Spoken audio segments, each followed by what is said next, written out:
अल्लामा इकबाल ने फरमाया था, ये फाका कश जो मौत से डरता नहीं जरा, रूह मोहम्मद इसके बदन से निकाल लो। तो रूह मोहम्मद क्या है, वो अल्लाह के बलगुज़ीदा बंदों ने बयान कर दिया। हुब्बे कुरान मग़ज़े कुरान रूह ईमान जाने दी अस्त हुब्बे रहमतल लिल आलमीन। कुरान का ईमान का मगज और रूह नबी पाक सल्लल्लाहु अलैहि वसल्लम की मोहब्बत है। यही मोहब्बत हमें दुनिया में उरूज पर ले जा रही है और इसी के सदके हम दुनिया में कब्र और हशर में उरूज पर जाएंगे। नबी की इज्जत पर कोई सौदा नहीं।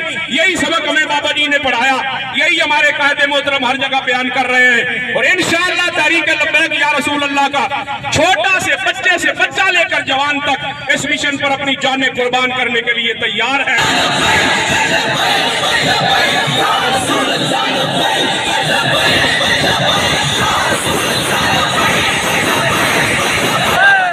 मोहतरम की बात पे गुफ्तगू खत्म करता हूँ। आपने फरमाया था, मैं उससे पहले एक मिसाल देता हूँ। पंजाबी में एक मिसाल बड़ी मशहूर है, सांप की मौत आती है तो वो रोड पे आ जाता है मरने के लिए। इंडिया जो है वो इंशाल्लाह एक दिन खत्म हो जाना है, टुकड़े टुकड़े हो जाना है, इस्लाम का झंडा वहां बुलंद होना है। तो हमारे कायदे मोहतरम ने कहा था, हो सकता है लाल किले पर झंडा लहराने के लिए हमें सदियां लगती या साल लगते। अब तुमने नबी की इज्जत पे हमला कर लिया, अब इंतजार करो, अब घंटों में इंशाल्लाह लाल किले पे झंडा लहराएगा। ये समझ लो, तहरीक लब्बैक ने कदम उठा लिया और इंडिया इंशाल्लाह जल्दी टुकड़े टुकड़े हो जाएगा। नबी पाक सल्लल्लाहु अलैहि वसल्लम ने खत लिखा था किसरा को, उसने नबी पाक के खत के टुकड़े कर दिए। मेरे नबी ने फरमाया, इसने मेरे खत के टुकड़े नहीं किए, इसने अपनी सल्तनत के टुकड़े किए हैं।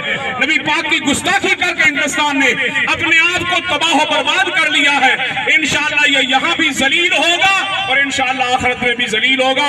अल्लाह हमें हमेशा अपने नबी की नामूस के लिए खड़ा होने की, मर मिटने की तौफीक अता फरमाए। ये जज्बा हमें मरने दम तक अल्लाह अता फरमाए। व आखिरु दावाना अल्हम्दुलिल्लाह। Ya Rasulullah,